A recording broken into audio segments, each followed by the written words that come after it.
Hello, everyone, and welcome to another episode of the Bradley Lectures podcast on the AEI Podcast channel.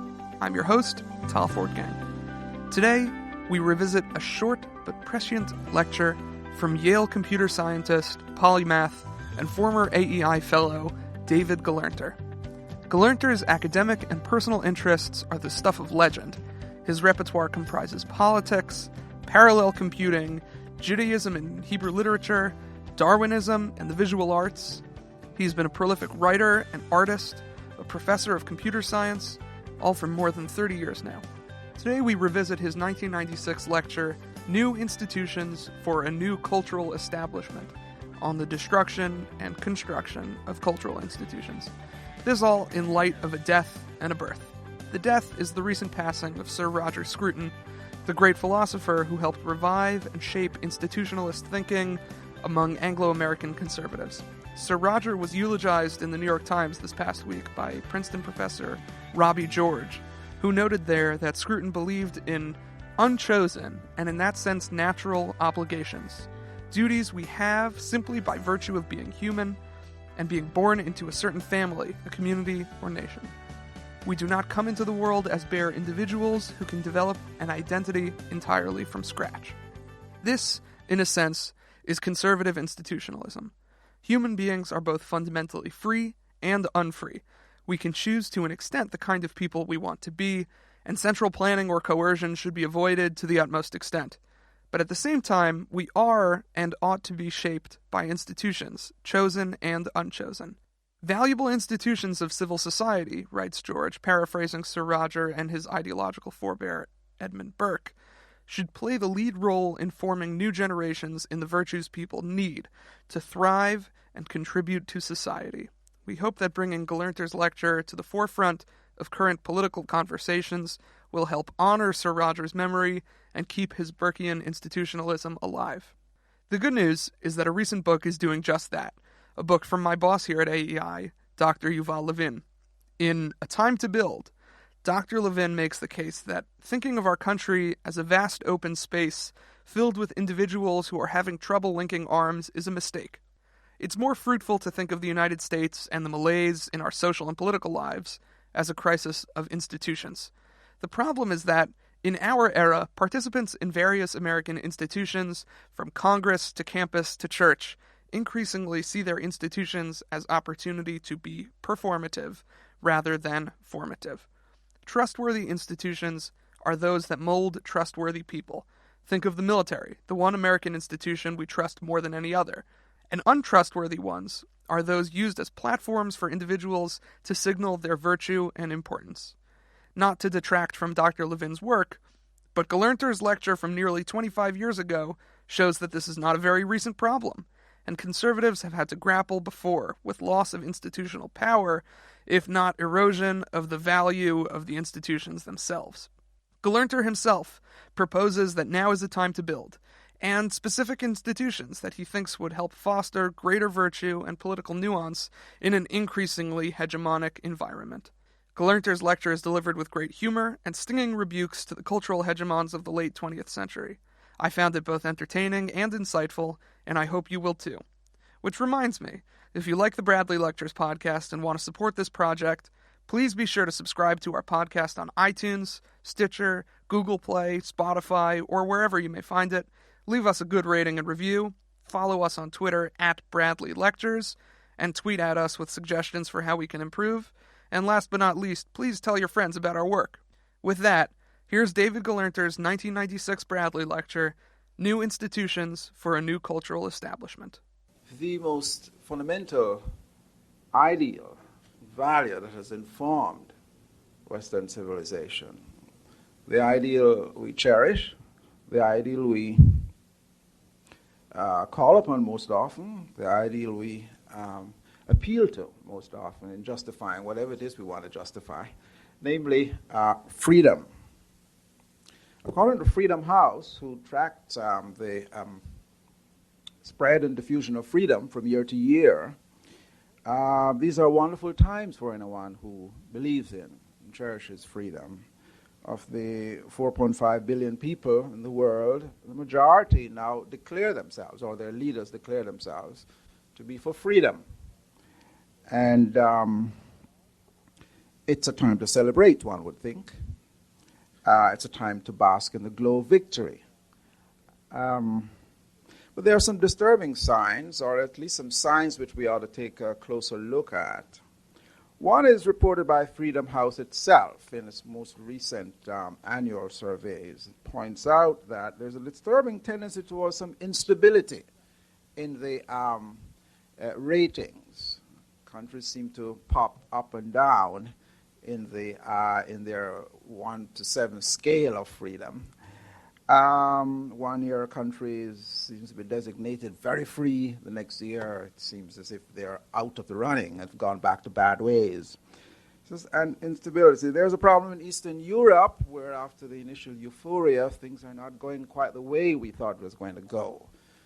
First thing several nations use with their freedom to do is to sort of beat up on the freedom of other people, and the disaster in Yugoslavia is only one such case. And there was what happened in Vienna earlier this year, the disaster in Vienna. That conference, for those of you who didn't know, sort of earlier this year, was called by the United Nations, great expense. All the nations of the world were together, and for a second great declaration of human rights, to sort of consolidate the first great declaration in the 40s. And in many ways, this conference was almost like a sort of victory parade. Sort of unfinished business in the 40s to be taken care of, and as one expected the whole world to turn up to celebrate freedom, and to not just celebrate it, but to express commitment in a renewed declaration of human rights. Well, you all read the newspapers in this town, and you may know what happened in Vienna. The West was taken completely by surprise, because what the West went, and the major Western countries, including our own, went quite unprepared, because we went there expecting to, be pat on the shoulder and said, there you won, isn't it wonderful? Instead, what they confronted was the Bangkok Declaration. The Bangkok Declaration is one of those strange documents, strange in the sense of it is one of the oddest assortment of bedfellows who brought it together. The Bangkok Declaration was basically a statement which had been prepared in a previous conference by several non-Western countries in preparation for the Vienna meeting. And the bedfellows involved China, who led this group, Iran, for heaven's sake, anti-communist Iran, pro-capitalist Indonesia, communist Cuba, the strangest assortment of people. What they had in common was a strong opposition to the whole drift and sentiment and thrust of the Vienna meeting. And they effectively sort of subverted the whole intent of that conference. So even though freedom, you may think, has won, it certainly didn't win that round. Now, as a student of freedom, I followed all of this very carefully. And I noted the arguments which were used by let us call them the Bangkok group. Their argument is that, first, freedom is not a universal value. Freedom is a Western value. And the assumption of universalism is erroneous. They have no proof that this is a universal human value or commitment. And the call to human rights is ethnocentric and presumptuous on the part of the West. This is attempting to impose its value on the rest of the world. That was one argument, or points to that effect. It's a Western concept that is not universal, that further, there are other values which are just as important as freedom, and perhaps more important. And that, indeed, perhaps the most important human right is not the rights which the West insists on defending: freedom of speech, individual respect for property, participatory democracy, and so on, but the right to development. And so they insisted that this declaration was not only untimely, but a form of Western imperialism. And the result of this extraordinary conference was that instead of expanding on the original declaration, which everyone expected, the West considered itself lucky that indeed it got away with what it did, which was in fact, if anything, a more restricted definition of the original declaration. Very strange situation at a time like this, at the end of communism and so on. Now, as you can imagine, having spent the last decade and more than a decade working on the problem of freedom, was fascinated with all of this, but very ambivalent, and really had a real problem. I tell you what my problem was. My problem was that, although I knew there was a great deal of cynicism behind these arguments, out of a gang of very authoritarian leaders, in fact, seeing this as a way of, if you like, delegitimizing an ideology which threatened their position. Unfortunately, the arguments were largely correct. That was my problem. You often, as policy people and so on, face a situation where, you know, your opponent is a bastard, but is the arguments being used to support an unjust, grossly unfair situation were correct. Because the truth is that it is a Western concept. Now, we don't tend to think so because of two assumptions which we tend to make when we talk about freedom. I think it's very important we're aware of this. It is especially important that America now be aware of these assumptions. One assumption has to do with this sort of philosophical psychology of freedom. It's best expressed in a great phrase of Locke. This is written in the hearts of men. The assumption is that freedom, we're born with freedom. It's part of the human condition to be free. That it's to be human then is to desire freedom. It's written in our hearts. It's a wonderful term. This is part of the essential ideology of the West, that you're born with it. But note the implication of that. Note the implication of that assumption. If it's something you're born with, it's stupid to ask where did it come from. You just assume it's there as part of the human condition. Little babies have it. Just let them grow up. They'll start saying, wow, I want to be free, if it's written on the heart of babies, right? There's also a socio-political assumption in our discourse on freedom, which informs a great deal of our policies and our attitudes, which to some extent is very closely related to the psychological, philosophical assumption. It's the fact that all societies would desire freedom if only they had the opportunity to express it.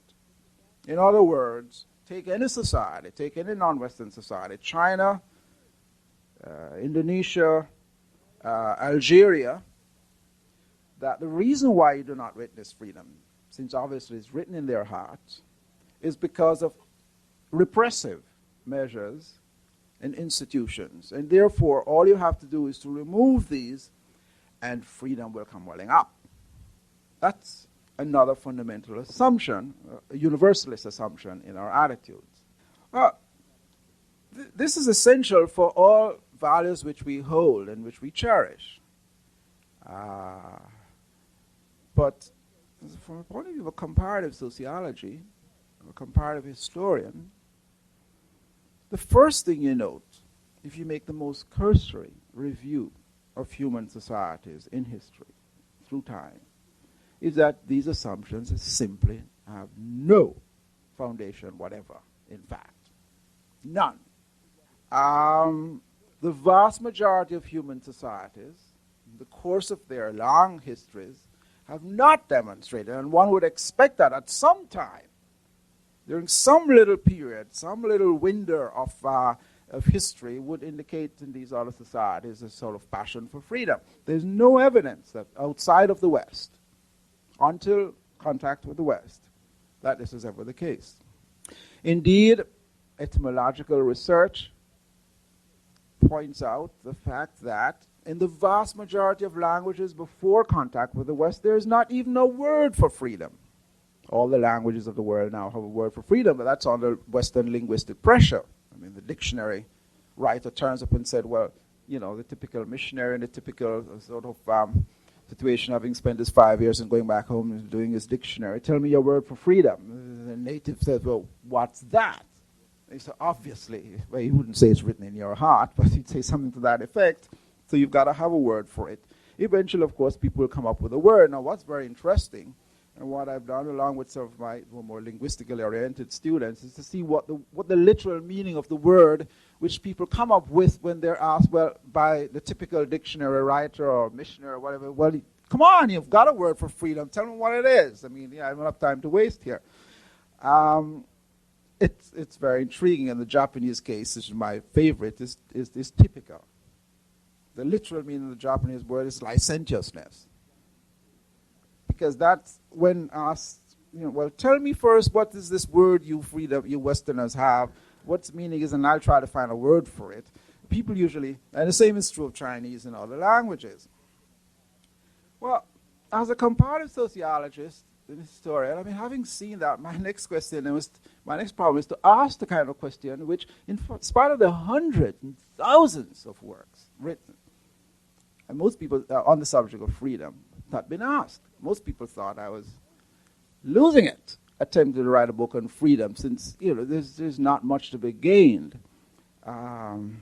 in pursuing a subject which has been picked over so long. But the problem is, these fundamental questions were not asked. If it's not universal, if it's not, as our dearly beloved Locke insists, written on the hearts of men, where did it come from? And that basically is the question I've been trying to answer for the past 12 years. Where did it come from? And as I found in the West, why was it so peculiarly a Western value? What form is it taking? Now, I'm going to share with you tonight the first set of answers I've given. Where did it come from? In the course of asking, of course, where did it come from, I also answer what it is. My approach is not that of the philosopher, to begin by defining it in prescriptive terms, but more a Wittgensteinian one, in which I seek for the central tendencies as it emerged from its origins through time. I will, however, begin by, at the end, so to speak, because it's important to put things in perspective. A century ago, Lincoln asked the question, as many of you know, or complained rather, that the world has never had a good definition of the word liberty. And the situation is a little better now, I hope, but many people still find it problematic. And the problem is that people often look to philosophers rather than look to what I've done, which is my question is, what does the ordinary person, an extraordinary person, what do they think about freedom? What does it mean? And I pursue this course of action today. I mean, I read American philosophers on freedom and political scientists, but my main database is sort of questions I've asked of the man on the Boston omnibus to sort of free associate with what he means by freedom. And that's just as important as what your most distinguished philosopher may think, and this is what I've tried to do. What have I found? It's a single concept, but it's a composite one. It's a configuration of three inextricably related ideas. It's a triad, and I've used, I hope effectively, the metaphor of a musical chord to define what I mean by freedom. It's a triad. It's three notes, which you can listen to separately, but which constitute, in a sense, can be struck together constituting a configuration. And what's remarkable is that configuration, that chordal unity, has always been there, even though one or the other note maybe emphasizes a more fundamental. And what are these three notes? These three closely associated ideas which have always been there. First, the one which you're most familiar with, what I call simply personal freedom, the condition of not being coerced or restrained by another person in doing something desired on one side, and the conviction that one can do as one pleases, subject to other people's desires. And both sides of the coin, the negative and the positive, have always been essential to the Western personal notion of freedom, although philosophers, as you know, ever since Berlin's celebrated article, have made their careers and unmade their careers over this question of negative and positive freedom. The second element of freedom, the second note, is, one may use several terms for it, organic, I call it sovereignal.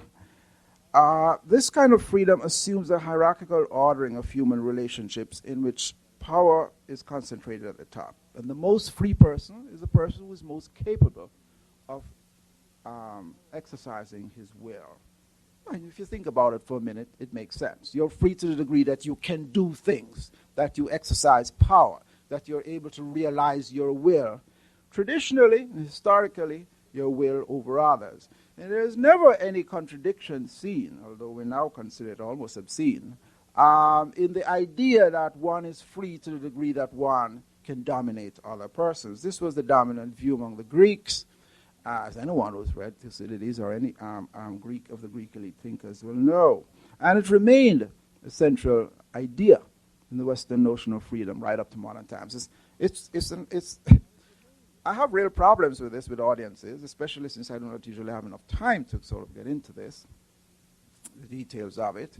Because in America in particular, we've rejected this, we've wiped this view of freedom out of the semantic field, let us put it that way, so much that people are often shocked to learn, and in fact often want to shoot the messenger by suggesting that I'm the one who's inventing this fiction about freedom. In fact, I'm merely reporting what was the case for over 2,000 years of Western history. The idea that one is free to the degree that one has power, and one can exercise power over others, as well as exercising one power of one society over others. The Athenians thought that their good part of their freedom was their freedom to dominate others. And the Romans had that view too. And it's been an important part of the Western idea until modern times. It wasn't until the Enlightenment that people began to be embarrassed about that idea. The third element of freedom, the third note in the card, is of course civic freedom, democracy. The capacity of all adult members to participate equally in the political life of one society. Equality in law, in governance, in participation. These three relationships have, for most of the history of freedom, been seen as being tightly held together. This point is very important to bear in mind in light of what I have to say later on about what happened in the modern world, especially in the 19th century. They are also intimately linked conceptually. There's a simple way of showing conceptually how these three ideas, these three notes in this cultural chord fits together. And it's the concept of power. Power, surprising that may sound, is central to the notion of freedom. So if you look at the three notes again, we are free to the degree that others do not exercise power over us. We only exercise power over ourselves. We're free from the power of others. We're free, however, to the degree that we are empowered and have power to do what we want, to realize our will, to realize our goals, to realize ourselves. So with freedom to exercise power, including, as I said, for a long period of human Western history, power over others, but now we express it more in terms of empowerment. That is power over ourselves. Okay? And thirdly, We're free to the degree that we share in the collective power which as a group we create together in forming a government.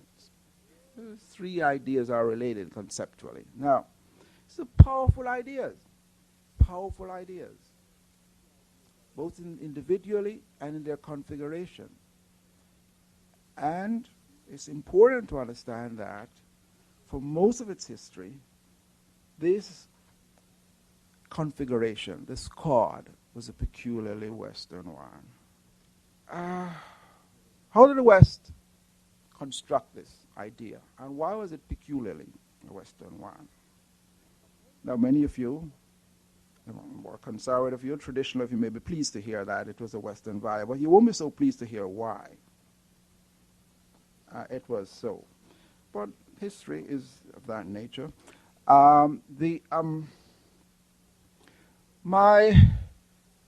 In searching for an answer to this question, how did this strange set of ideas come about in the first place? Especially personal freedom.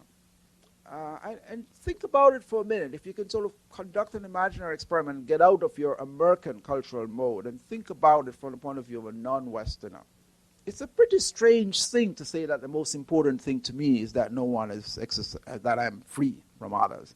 For most of human society, that's considered a crazy, dangerous idea. In most human cultures, for most of human history, what people wanted was to be integrated into society, to be protected by more powerful people. And the idea that you want to be away from people, isolated, independent by yourself, is considered a damn dangerous and a crazy idea. And when you think about it in its most negative form, that you're just free to the degree that, in a purely negative sense, no content whatever, that you just go around, someone who goes around saying, wow, whoopee, isn't it great? Not for anyone, not to exercise any constraint over me. Think about it for a minute in non-Western terms, if you can. That's a strange idea. One of the things which comparative sociologists do is to make you see how the familiar is very strange. And freedom is a very strange idea to most human societies, which emphasize integration, protection, being in a network of kinship relations, being in a web of relationship, the Chinese clan, so the importance of filial connection, the importance of the harmony of heaven and earth, those kind of ideas.